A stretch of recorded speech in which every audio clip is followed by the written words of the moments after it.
All right. And you should be able to see my PowerPoint. As usual, if you are not with the schools or the health department, I'd ask you drop off the call, and this will be posted on our website, both the slides and the video. Make sure you pass along any needed information to those at your school or health department that may need it. Just a reminder that we will not meet next Thursday or the Thursday after due to winter break for most of you and some of us here at the health department. If you have any questions though, I will be around, as will many of our staff, so feel free to email or call if you need anything. This first slide looks very busy, so don't worry. This is a document, a 2-page document that should have been emailed to all of your point of contact. It doesn't really look familiar because the text is a bit different on this paste, but it is posted as well on our website. I put one of the links on this slide, but it was a memo from the state just overviewing the changes they made with the ordering process for the rapid antigen test kit. One good thing to just keep a note of, I highlighted there, if you have any questions about the testing or supplies or anything, it is all through the state. It does not go through us. And their email is mdhhs-covid testing support@michigan.gov. If you have questions, we can always provide you with links and email addresses. But again, we'll send out these slides and we'll have this, which is just a copy and paste of that document, which again, it was sent out to your point of contacts and is posted on our websites. I did a couple weeks ago ask for anyone who was doing test to stay or had been doing test to stay type process in their schools, if they had any data. It's very, very unofficial. And I did get some results back from about 6 schools, reported a little differently. So it's extremely non-scientific, but it looks like about 1 to 3% of the close contacts that are being tested, whether it's every day or on day 7, about 1 to 3% of them end up testing positive. And on occasion, those kids have been in school, so then they will have close contacts. Very rarely, some of the kids that then become a close contact to that close contact will go on to test positive. But it does not look like that doing the test to stay program has caused any significant spread within the school, has not caused significant outbreaks or anything like that in the school, which is the main goal, is keeping kids in school without causing spread within the school. So to me, this is reassuring that this is doing what we set out to do, that it's keeping kids who have been exposed in school in a safe way, identifying those who do become infected and more contagious, getting them home, and not causing large spread within the school. So if you are doing a test to stay program, if you want to provide us with any data, the main thing is the number of close contacts you have tested, not the number of total tests you've done, but just the number of close contacts you have tested and the number of them that end up going on to become positive.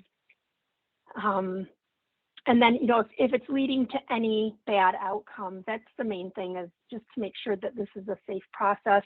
And again, the reason we're doing it is because evidence from other states last year showed that it was safe. So again, it does seem like it is working well. This is another extremely fine print copy and paste, but we just today got this forwarded to us. This is another letter. We had gotten one last week from DeVos Children's Hospital. This is a letter from a group of pediatricians from 3 different clinics in the Grand Traverse area. So you may not have received it, but they did send it to their schools up in that county. But just another letter encouraging masking and vaccinations. So I just wanted to share it with you so you had it and had that information. They just emailed the information to us. They didn't send a hard copy or a PDF of a letter. So you'll have it in this slide if you want to use it for anything. So if you want to see more specific data for your county, you can go to Info, looking at the case numbers, not rates, but the total cases for those that are ages 5 through 18 for the 19 counties invited to this call. The green line is for this year, the orange line is for last year at the same time period. You'll see that we have continued to level off and decline for that age group. Going into the counties of Central Michigan District Health Department, this first one is for Aranac, Clare County, Gladwin County, Isabella County, Osceola County, Roscommon County, and then going into Mid-Michigan District Health Department, Clinton County, Gratiot County, Montcalm County, District 10, Crawford County, Lake, Kalkaska, Manistee, Mason, Mecosta, Wasaki, Newaygo, Oceana, Wexford.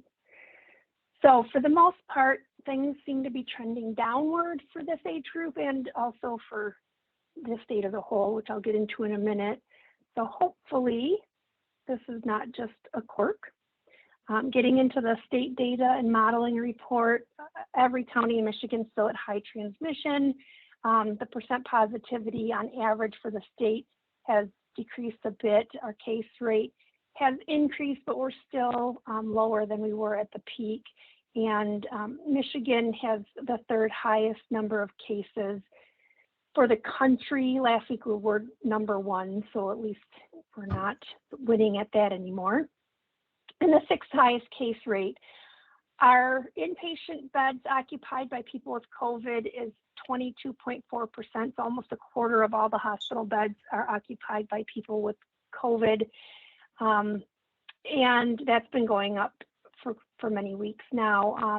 In the last 7 days of the last week, we have had the most inpatient bed utilization in the country and the second highest bed utilization in ICUs. And that's total, not just for COVID. Our pediatric hospital census has leveled a bit, but it's still quite high. Our death rate has gone up a little bit. There were 675 deaths for the week between November 30th and December 6th.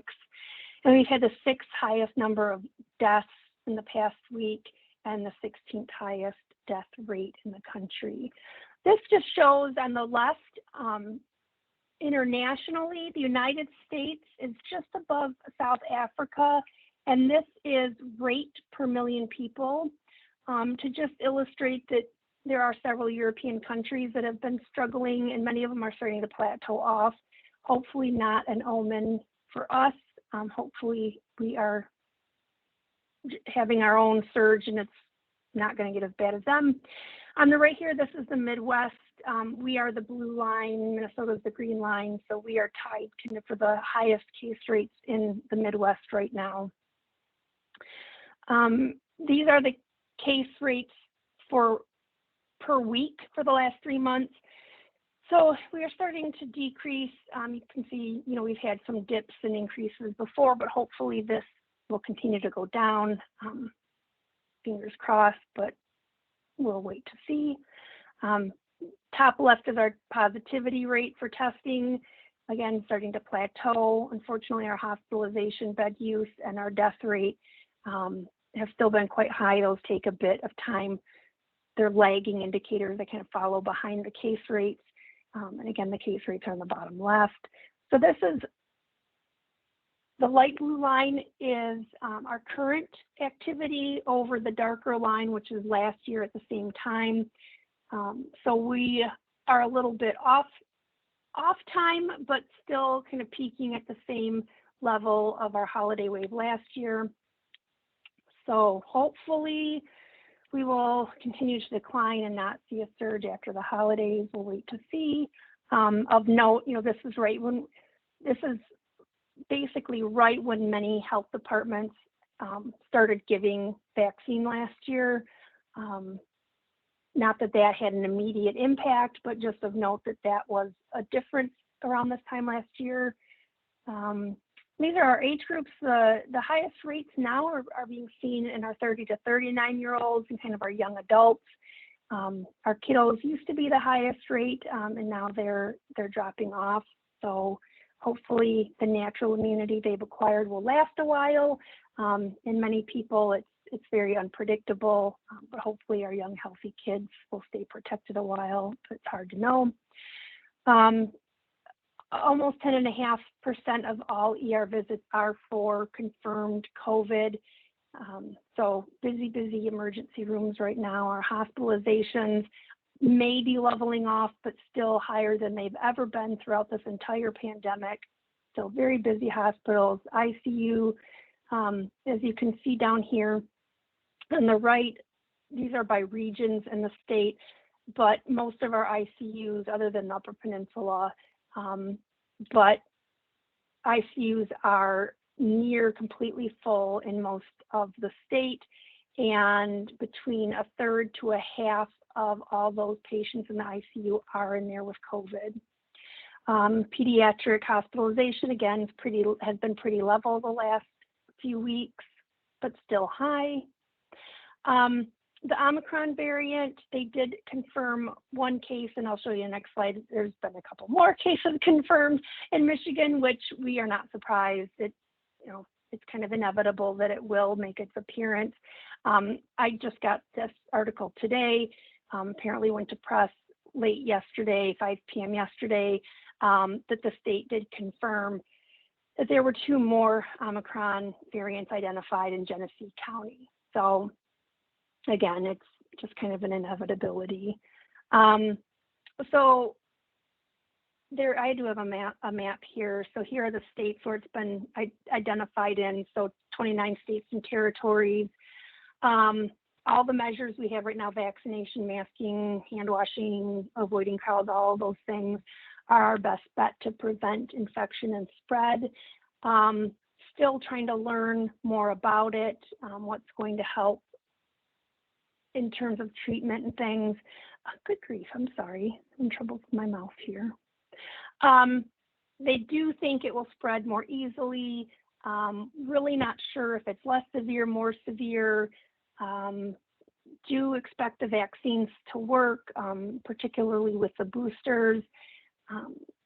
There is some concern if our current treatments will be as effective, and that's still being investigated, but certainly they're not going to be completely ineffective. So, everything we're using now, we're still going to keep using.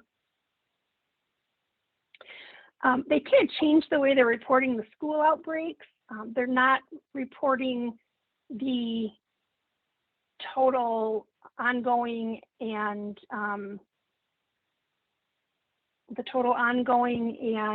new outbreaks, just kind of this total number and then the number of cases. So I'm not going to be presenting that graph anymore because I just don't have those numbers.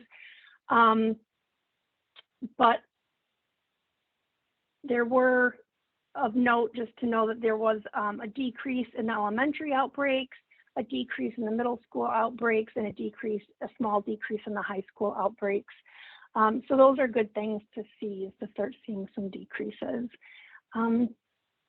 This might look familiar. They've been trying to track what schools do have mask rules and what the case rates for school-age kids were like in those counties.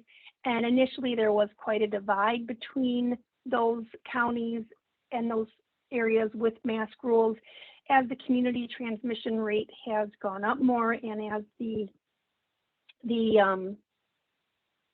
burden of cases has shifted more towards the older age group, that difference has seemed to go away. Basically, it seems, as we all worried, kids may be wearing masks in school, but nobody's wearing masks anywhere else. So unfortunately, the community transmission has kind of negated that benefit.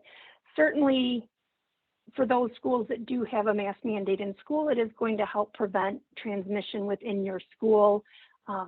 So it is still a recommendation. We're just not seeing as definite a benefit.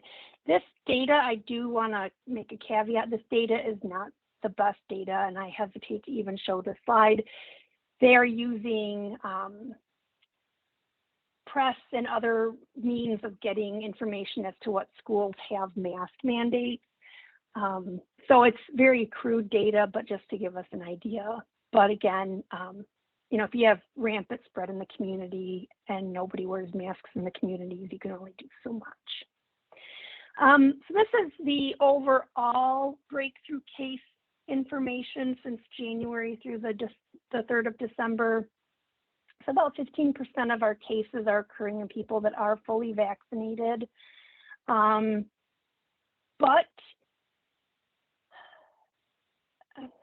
get over to this column. In terms of hospitalization, about 12% of hospitalizations are occurring in those that are fully vaccinated, and about 15% of deaths are in those that are fully vaccinated. It's hard to know yet how much of an impact boosters are making, just because it is pretty new, but it is, you know, it is important for those who have not yet gotten their booster to get their booster.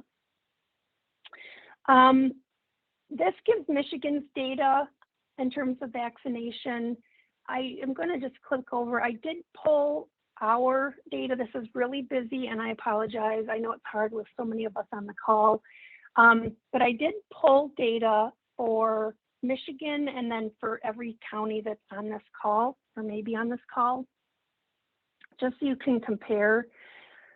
So for example, of everybody who's 12 and older who may have received at least one dose of a vaccine, Michigan as a whole is averaging 70.5%.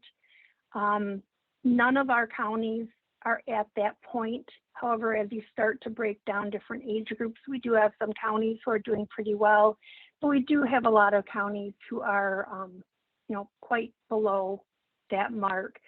So as you look at this data, it is in alphabetical order if you want to quickly find your county, but again, we'll send this out to you. As you find your county, you know, think about ways you may encourage people to get vaccinated. You know, if you've been vaccinated or gotten your family members vaccinated, share those stories. We're really having a hard time getting more people vaccinated, getting people their boosters, although we are seeing a pretty good uptake in booster vaccinations. So my last slide is just a reminder that we will not meet the next couple of weeks. We will see you in the new year. Again, I am available by cell and will be checking my email intermittently over that time. And hopefully you all get somewhat of a break while your students are off. And I am going to, sorry, I don't mean to show you that. All right, so let me get to questions here. And if you have any questions, go ahead and add them to the chat, or you can unmute here after we're done with the ones that are typed in. So the first one is the health department going to reconsider the quarantine guidance if the percentages of positive cases are low? Is the guidance for schools school close contacts only? Can we test to stay for outside exposures? Okay, so let me just start, before I read all of them, I'm going to start with one. So if the test positivity is low, so right now we've been recommending to test every day for 7 days. You know, if you're testing daily for 7 days and you're not seeing a lot of positives, you know, you can more comfortably go to every other day. In terms of inside the school or outside the school, some of the schools have reported, and what other studies have shown, is close contacts that are in quarantine for non-school exposures, about 18% or more of those are turning into positives. So that's pretty high risk. And as we all know, you may not test positive in the morning, but you may be contagious by noon. Or those tests have a somewhat unacceptable false negative or false positive rate in higher risk situations. So that is why we just don't allow higher risk exposures to continue to come to school. School exposures have been found to be quite a bit lower risk because you're really not confined close together for several hours at a time. Whereas a household contact, I mean, we don't all have, high HVAC systems filtering our air. We're not moving around in large rooms from each other. We're sleeping in the same building for, many hours and breathing the same air. So anyway, the conversion rate for household or social contacts is just unacceptably high right now to consider it. We are being told now that it's a local decision. Yep. And we've given our local guidance in that document. Some county districts are looking at no longer issuing quarantine after the break. I'm not aware of that. Do you stand by the MMDHT guidance? Yes, we do. So our guidance is probably some of the most liberal guidance that I've seen from a health department. The guidance we've given basically allows there to not be quarantine if you follow certain safety procedures. So, so those are our recommendations. We have not ordered you to follow them. If you choose to not follow them, that's your choice, but that's your choice. And so if there is anything bad that happens from that, that's something the school will have to deal with. The schools do not need an order from the health department to make those kinds of decisions, good or bad. Can you confirm how long the mandate for masks on buses is in place? I really don't know. That's a federal mandate, and I don't have any idea. You could potentially ask your senator or someone like that. Oh, Steve added in there that that's a federal order. So it's currently in place until March 18th. And it's already been extended several times. But again, you could talk to your area federal representative, like your senator, and see if they have any thoughts on that. Does anyone have any other questions? Again, go ahead and put it in the chat, or feel free to unmute yourself and ask.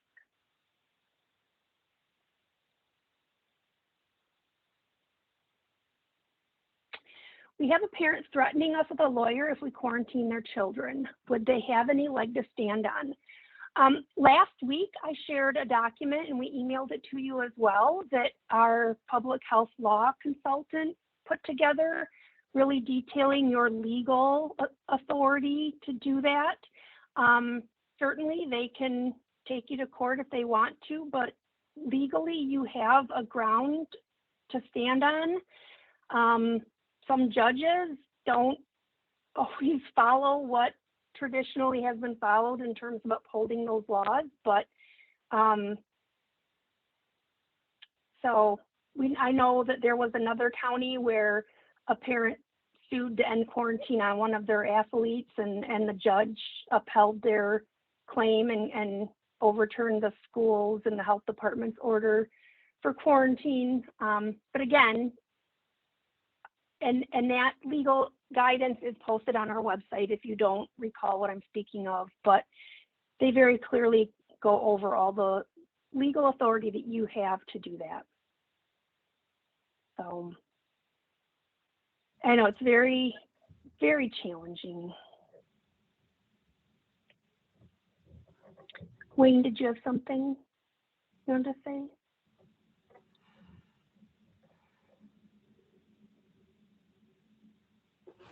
No. Any other questions?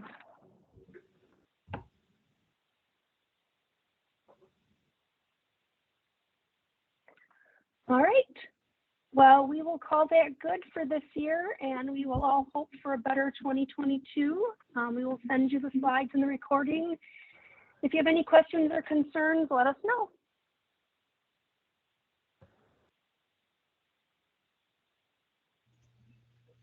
Thank you. Merry Christmas. You too, guys.